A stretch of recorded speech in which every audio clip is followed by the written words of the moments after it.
This is Visiblepreneur, the podcast for entrepreneurs and brands the entrepreneur, from local to worldwide, and how they became the better person they are today. And here's your host, the Isaiah Bentley.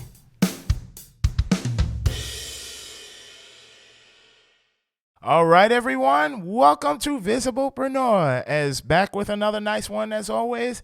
Today, as you've heard sponsor for the last couple of episodes, here he is, the Rich Johns himself with Pure Solutions Environmental Services. Remember, he is the fun guy that'll find your fungi, and I'll actually let him tell about the rest. So yeah, this is going to be a lot of fun. I'm excited to have him on today. So with that being said, with no further ado, Rich, thanks for being on Visiblepreneur. Hey, thanks for having me today. It's a pleasure to be here. Hi, everybody. Hope you're all having a good day. Oh, yeah, I'm assuming so anyway. Staying cool. It's a little hard right now. Yeah. A little hard. Oh, absolutely. It just depends on what country you're listening from. So, Rich, definitely tell us what got you into going out and finding the fungi?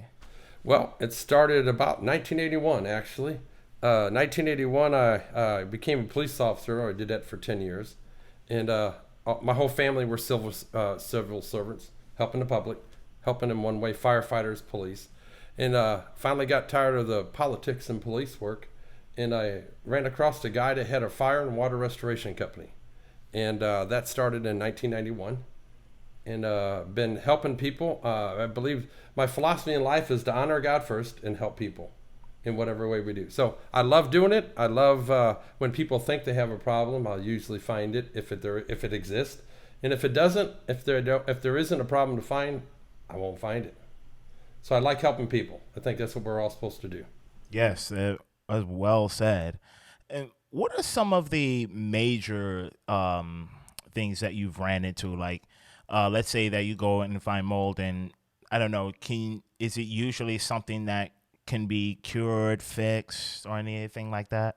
Usually when mold occurs, first of all, mold has got to have a food source, which could be drywall, paper, cardboard. Loves drywall too. If you remove the moisture, it has to have water too, some kind of moisture. And if you remove that moisture, it can't grow. So usually it's a maintenance problem or a man-made problem, like a basement leaking or even a drain system on your furnaces that are running nonstop right now. People don't pay attention to those; they overflow. And no one, how often does people go in their basement unless they have an office in it? So it kind of overflows and it gets down there, in 24 to 48 hours, it immediately starts growing mold. Oh, wow. That's interesting. And like you said, I didn't realize that water and drywall is its food source. Does it have another source that it also feeds off of? It'll grow off of carpeting, furniture. They call it the wet ball, dry ball, the dew point. When hot temperatures, cold temperatures meet, it becomes relative humidity. So if you allow that to get up too high, it'll grow anywhere. It'll grow on furniture after a long time.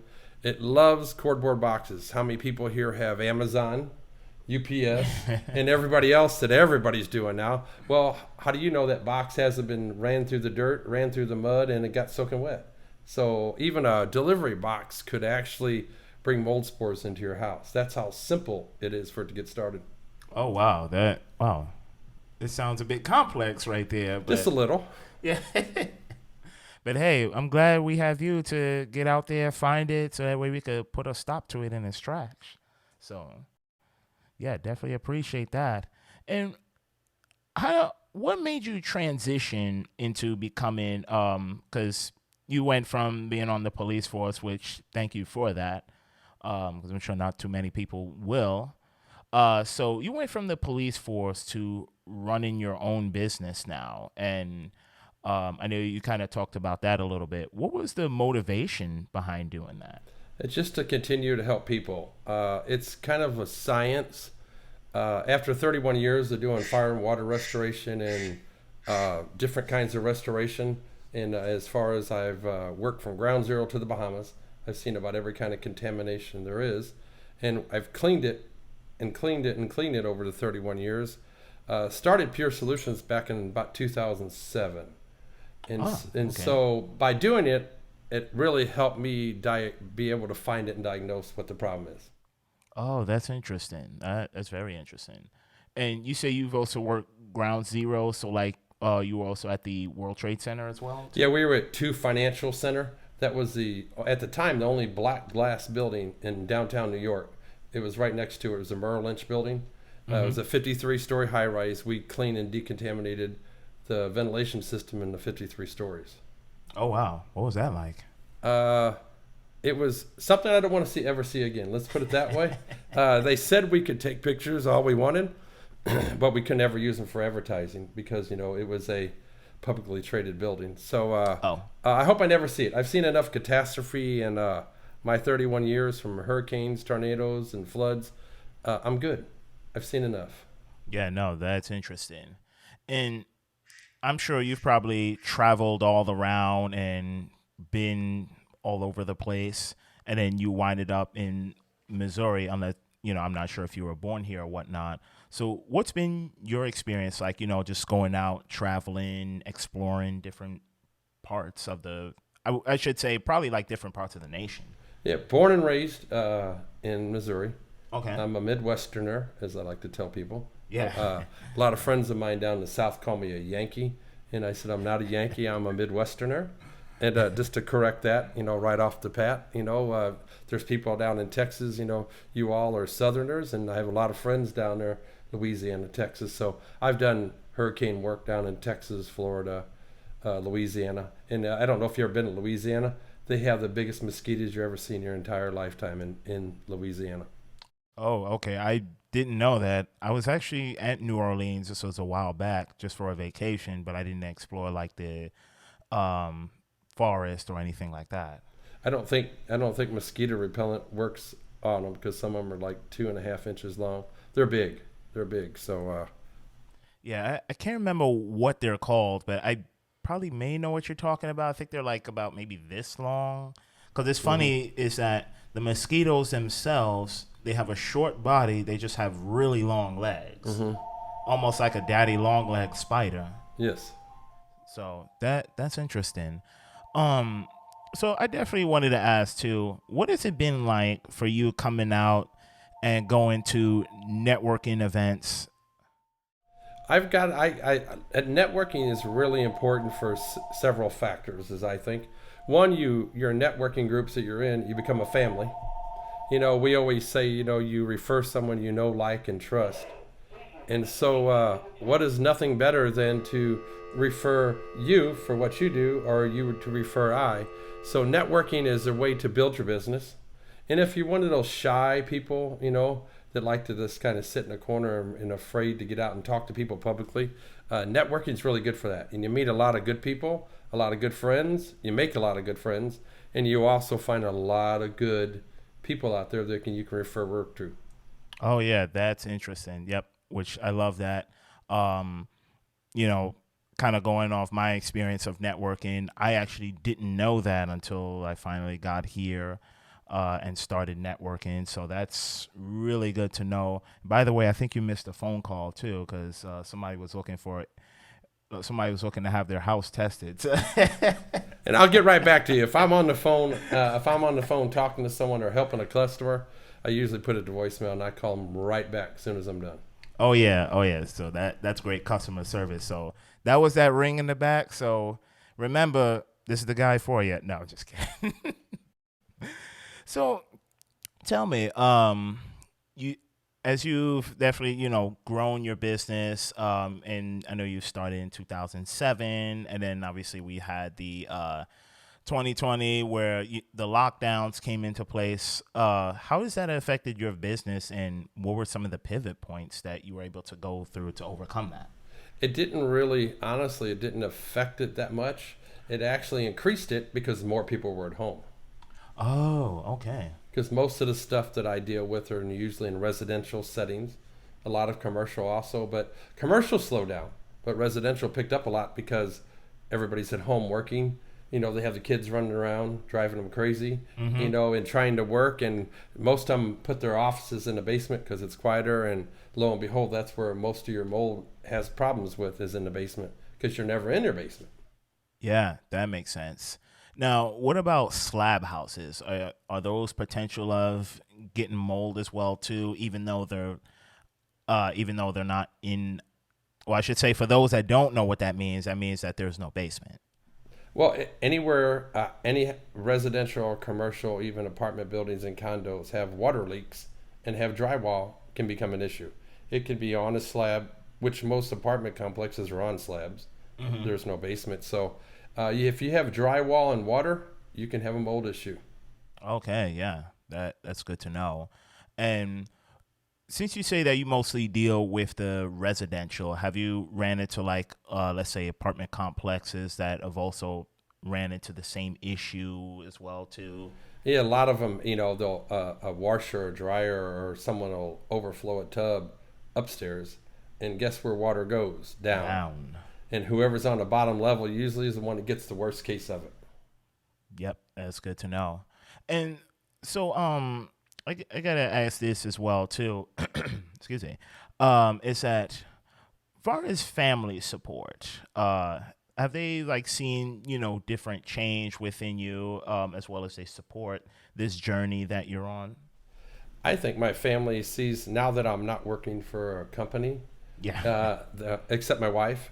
Actually, I work for my wife. The funny story is I have this T-shirt my daughter made me, and I officially retired from restoration in February of 2021, and it says of 2021 officially retired, but still working for my wife because the company is actually belongs to my wife. So, but I have my sisters, and brothers, and my daughters and stuff know what I can do, and they know I love helping people, so they know I'll do well. So I have tremendous support from friends and family. Yeah, that's awesome. And do you have a team that you have behind you that, you go and work with, or is it just mainly you that, you go out to place to service and help people? Well, I'll go out and find the problem, and then I refer back. I have several, approximately 12 restoration companies that I actually I refer work to that I know that'll do it right. Once I find the problem, and a lot of times they'll get that phone call of like Isaiah will call one of my clients and say I need mold testing done. I think I have a problem. They'll say, here's who you call. So I go there, I find it, I'll write the protocol, the scope of work that needs to be done to remove it, and I refer it back to Isaiah. Isaiah's companies goes and does. It's a partnership that I love building.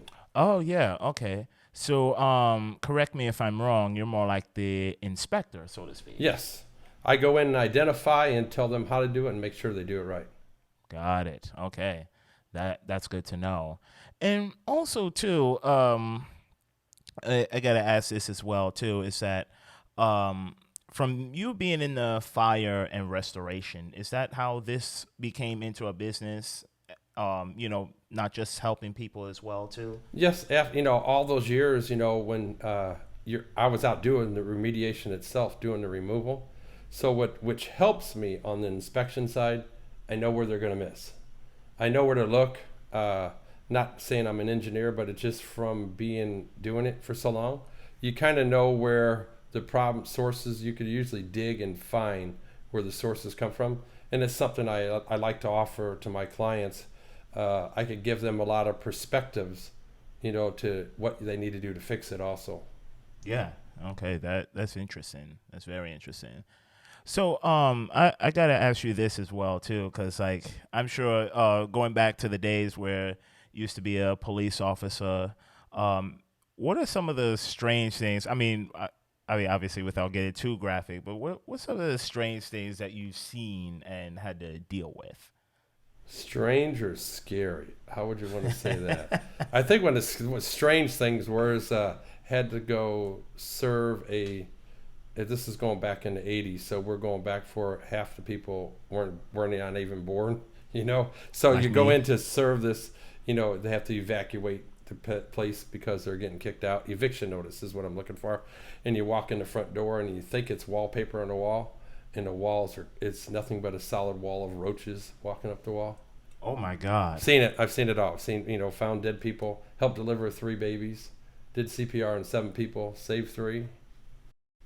Oh wow. Oh, so you've done, like you said, you've done it all then. I'd like to be considered as a jack of all trade and a master of none. Yeah. That's a great way of putting it. But I just can't get over that. Like you walk in, it's like a wallpaper of roaches. Oh my God. Wouldn't that just want to make you run out? Yeah, pretty much. I asked him to step out on the front porch. I need to have the discussion with him. I really did not want to go inside because if it was that bad in the front room, I did not want to see what the rest of the house looked like. Oh my God. Yeah. I feel for you guys because, for us, we just watch like cops on like TV or YouTube now these days.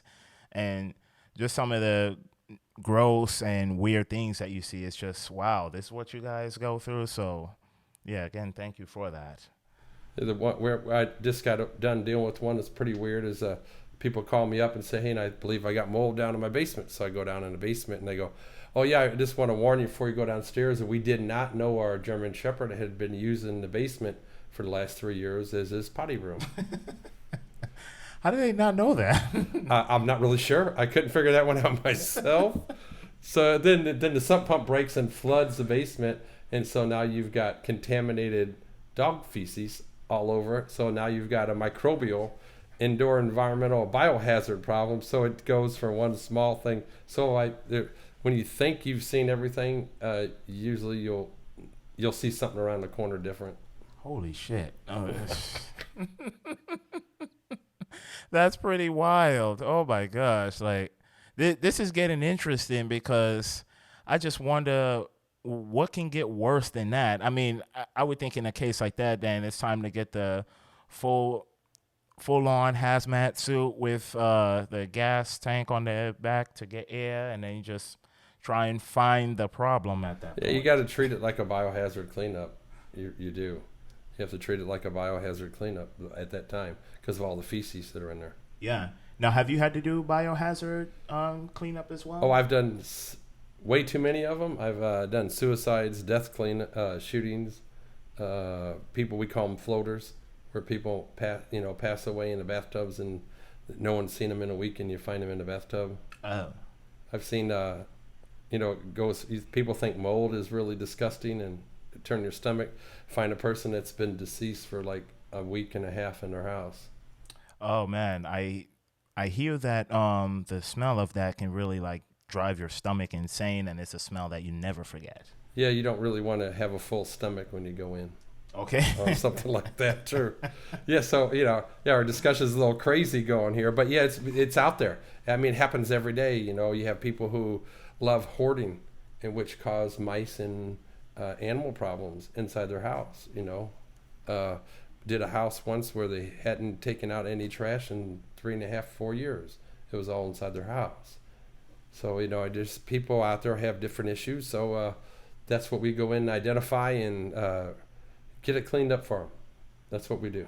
Okay, yeah, no, that's great to know. Oh boy, mice too. We could probably go on all episode about this. I could probably tell you stories all day long. Oh yeah, I bet. It's like, what? That exists? Oh man. Rode hurricanes out too. We were doing a remediation in St. Petersburg back years ago, and there's one bridge out. If you're not coming by boat, there's one bridge out, one bridge in, and we decided we'd stay for that last 4 hours until they closed the bridge down. So we had to ride a hurricane out in a condominium project that we were doing hurricane cleanup on. Oh wow. Different. So yes. Wow. And just when you think you've seen it all. Totally different. Oh, absolutely. So too, I definitely wanted to ask this as well too. Is that because you also have children as well. Do you see them potentially becoming future entrepreneurs? Because I'm sure they're doing well in school, but do you see them taking up after you? I have a son-in-law that's I call the young me. Worked for me for almost 15 years, and he's still in the industry. He's just a whole lot younger. I've taught him most of everything I know, but not everything, because I don't want him to know everything yet. So hopefully, with my business, as He's a project director for a restoration company and doing very well. And he's got the talents where he can do anything as I can, but he's a lot younger, so he can keep doing it. So you can always look at, I have 2 daughters and 7 grandkids. And Wow. one of the daughters, my youngest daughter might be the one that will step up and maybe wanted to do that, or my son-in-law. So down the road a ways, I do have someone I can train, but it's easier to train someone like my son-in-law who's been in it and understands it and has done it. Okay. As far as inspections. Oh yeah, no, that's good to know. Also too, with that is that like you said, training someone to do that, which was probably not the easiest for you. So what's some of the like stuff like, okay, listen, I've got to nail that into your heads, type of thing. So like, how is it that, you're training somebody to kind of do exactly what you do? Well, it'd be training. I'll jump to my son-in-law. So my son-in-law, who has done all the remediation and all the restoration, physically out there doing it, it gives you a little bit better understanding to understand where to look to where it could be, and look where you think it might not be, because it could be. If that makes sense. I know I keep hitting the chord. Sorry about that. As right. far as he knows where to look, but then it would take time to, I could train you to go do it. It would just take a little time to teach you what to look at. Mm-hmm. And I just feel that from all the years of doing it, which gives me a head up on a lot of people who do it, because I did it for so long, I know where to look to go find it. If it exists, I'll go find it, because some people think they have an indoor air quality problem and don't really. Oh, that's interesting. Okay. And what are some of the hurdles that you've had to overcome as being an entrepreneur? Oh, it's always really, giving people the best quality service for the best quality price. Don't overcharge people.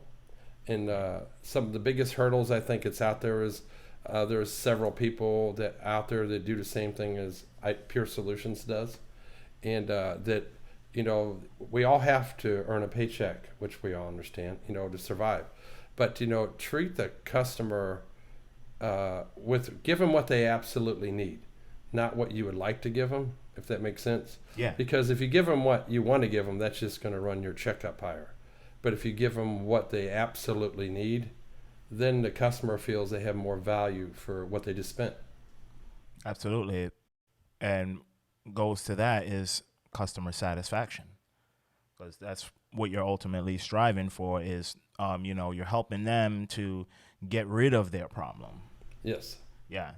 So last question, and this is probably going to be obvious because of I've talked about it before, is that where does somebody go to find you, look you up, and to possibly contact you? Well, my cell phone is on 24/7. It's from all those years of emergency service. Our phone number is 636-791-3022, 636-791-3022. And as I said, if I'm with a customer within 5-10 minutes, I'll call you right back. And if I'm not with a customer, I'll usually always answer my phone. Not so much in the middle of the night anymore, because I'm not in that emergency response. Usually my stuff is not an emergency. Yeah. But that's how you can get a hold of me, or you can find me on Facebook too, at Pure Solutions Environmental Services. Oh yeah, absolutely. And I will also put the website in the description below, so you'll find it there as well too. So with that being said, Rich, this was great having you on, and thanks for coming on Visiblepreneur, because this was really a lot of fun and getting to know you better. Thanks a lot. I appreciate you having me. Oh yeah. Do. And for those of you us out there, remember, we're on Facebook, we're on YouTube, and then you can find us on the audio-only version. So that's Anchor, Breaker, Apple, Google Cast, Spotify. We're also on Pocket Cast, and I forget what the 8th one is. I may have said it already, but darn, I was so close. But you know how that gets when you have the podcast. So remember, if you want to be a guest on Visiblepreneur, reach out to visiblepreneur@gmail.com. And also, too, if you want to get in contact with any guest and not sure how, you can also reach us, visiblepreneur@gmail.com. So with that being said, everyone take care. And, of course, you know it. We'll see you on the next one. Have a great day. Oh, yeah.